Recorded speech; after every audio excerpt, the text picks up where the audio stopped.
Check out highlights of our exclusive interviews with MMA legend Guy Mezger from January and October 2010.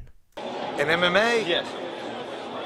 I'll give you the short version, okay, so you can fit it on there. Yeah. Short version is simply this, is that I was a #1 rated kickboxer and the heavyweight and light and cruiserweight division and in the world. And back then in the UFC originally it was style against style. It wasn't really athlete against athlete. And what they were looking for a kickboxer to fight this Canadian Jiu-Jitsu competitor, and I fit the bill. So I got an opportunity. And one of the site promoter for the UFC at the time also promoted a lot. I fought on a lot of his cards, so it was an easy shoe-in. Again, it was a little bit lucky, and and they say luck is when opportunity meets preparation, and I was prepared to win. So.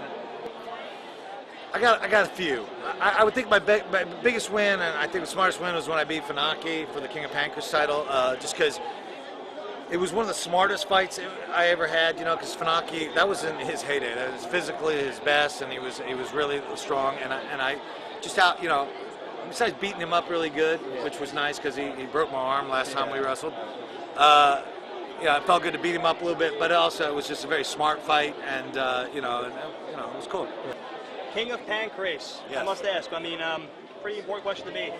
When you originally hooked up with Ken Shamrock and you originally founded the Lions Den and became really the first MMA team, which would lead on to a bunch of other teams and leading to what the sport is now, did you realize what big of an impact you were making on the sport?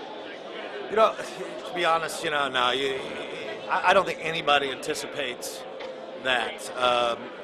What we were doing was, we had to figure out how to compete in this sport, and you gotta understand, it really wasn't a sport yet either. It really was more of a spectacle, and I predicted that if they didn't make changes, that they would be, because I remember actually having meetings with the Semaphore Entertainment Group, you're going, guys, you need to add rules, and they're like, oh, you're so. I'm like, no, you do.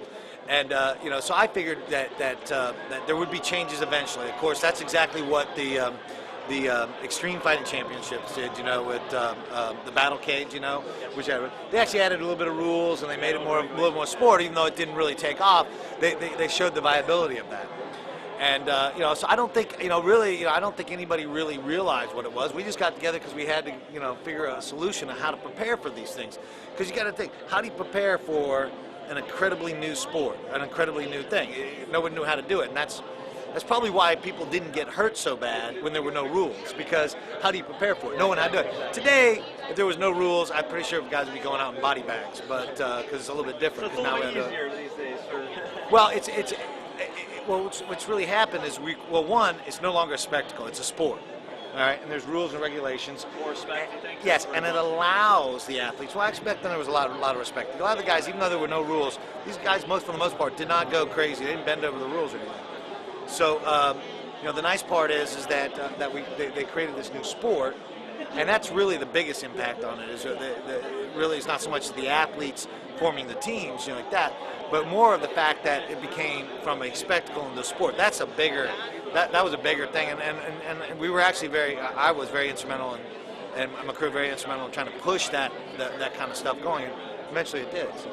Yeah, that's without a question. I mean, most of these guys go in here because they love what they do. I know I did, but I also tapered it at a very young age because the way I grew up, I grew up rather economically strained. Yeah. So I knew that things didn't always last the way you wanted to do. So I was pretty cognizant of it. But even, to be honest, even as well aware of it that I was, if I had to do it again, I would have prepared myself a little differently. But what I really would love to, by any of you guys listening, is that you got to have a backup plan. It breaks my heart sometimes to hear about kids that quit school to become an MMA fighter. I'm like, no, they got plenty of time. They're not even in their physical prime yet.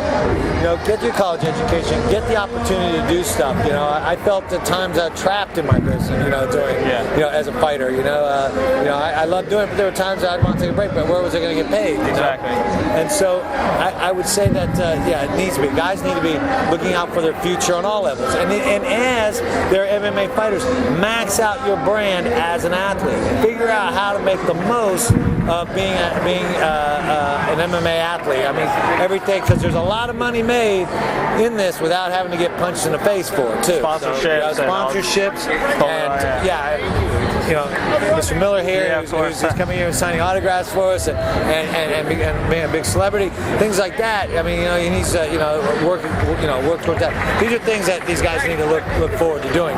Mastering their brand, making it last something past, the day that they're done fighting. I think they have a misconception about what mixed martial arts is. Yeah, it motivates me even more than anything, man. The booze motivated me, and I was just getting into my groove. 3 rounds was a warm-up. 5 rounds, man, I was still bouncing around and ready to go. And my hat's off to Gray again for him being prepared for 5 rounds. He looked great in there. And we'll get in there and dance again.